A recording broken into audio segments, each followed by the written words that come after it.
Saihanba is the world's largest man-made forest. Today, this woodland is almost the size of New York City, but this huge project began with one lone pine tree. And this, I've been told, is that very tree. 60 years ago, a group of arborists were sent to this barren corner of China where winter can last up to 7 months. Tasked with investigating whether or not trees could survive in this hinterland, they happened upon this lone tree. If it can survive, they thought, so can others. That discovery would set in motion a series of events that would change this area beyond recognition. This is Xinhua Special, and I'm Helen Bentley. In late August, during a tour of Chengde, Hebei province, President Xi Jinping visited some of the forest rangers whose hard work and rough hands transformed this former wasteland. So we set out to speak with some of them too. So what happened after that first tree was found here? 发现这棵树以后，坚定了在这里建设这种林场的这种信心。所以在1962年，国家决定在河北的北部三坝建立这种大型的国营机械林场，也就组成了一个127人的大中专毕业生，来自18个省市和当地的242名的干部职工，组成这样一个队伍来搞林场的建设，成立了三坝机械林场。 So life must have been pretty hard for those first people that were here. What was it like, and how did they overcome the difficulties that they faced? 建厂的前2年，由于这种气候、技术、苗木等各种原因吧，导致造林成活率非常低，就不足8%。Oh, 8%. 对，针对这种情况，我们决定自己培育苗木，我们就培育出了这种矮胖子、大胡子的这种优质壮苗进行上山造林。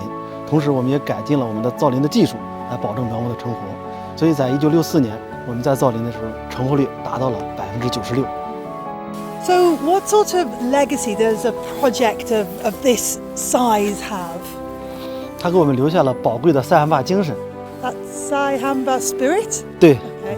牢记使命，艰苦创业，绿色发展，这是我们几代塞罕坝人用自己的付出和努力，用青春和汗水换来的。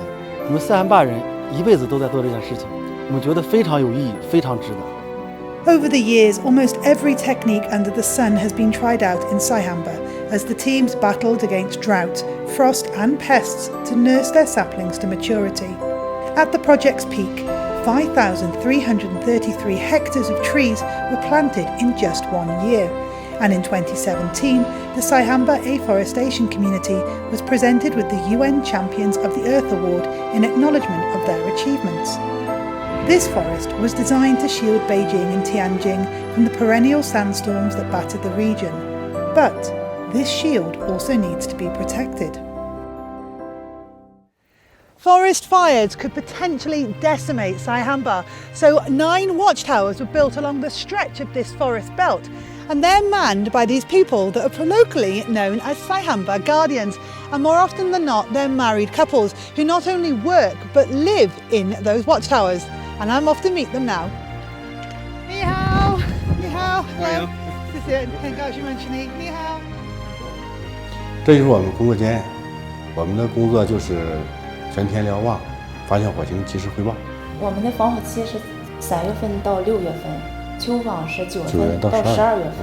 正常瞭望就是每天15分钟一报告，防火紧要期呢是夜间1小时一报告。最难就是孤独寂寞。大雪夜封山，有时候是1个多月、2个月都见不到人。没有最孤独的时候，也就是我俩互相陪伴，是吧？是。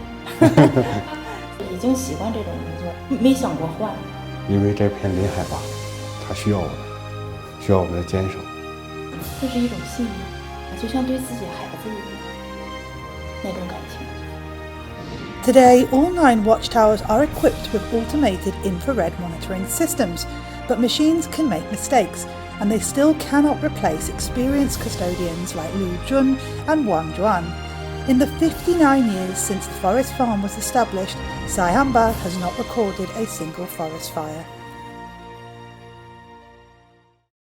By 2012, 80% of Saihanba Forest Park had been re-greened, but that left the final plot of land, around 6,000 hectares of stony, bleak land. And it might not look like it, but this is the land that we're talking about. This is the final slog in that mega project, and it's still ongoing.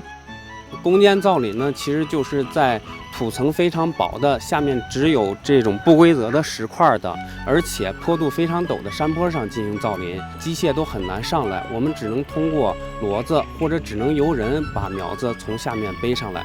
我们在造林的过程中呢，首先刨一个坑，然后呢，我们把这种不规则的石块都给取出来。我们在栽植这个苗子的时候，需要从周围取一些土填进去。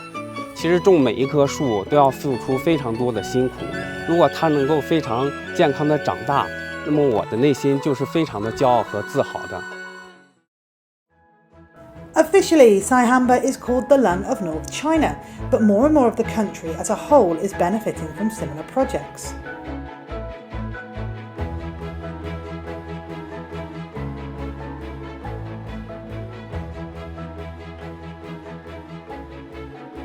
Over 360,000 square kilometres of trees were planted across China from 2016 to 2020, regreening a total area the size of Germany. In fact, 1/4 of global regreening between 2000 and 2017 was in and by China. And following the incorporation of conservation into the Constitution in 2018, and the promise earlier this year to peak carbon dioxide emissions by 2030, and achieve carbon neutrality by 2060, it seems that the country is keen to show that rapid development at the cost of the environment is a thing of the past. Saihanba goes to show what a difference the grit and determination of the people can make. After all, if just one single tree can change the fortunes of a formerly desolated area like this, imagine what else could be achieved.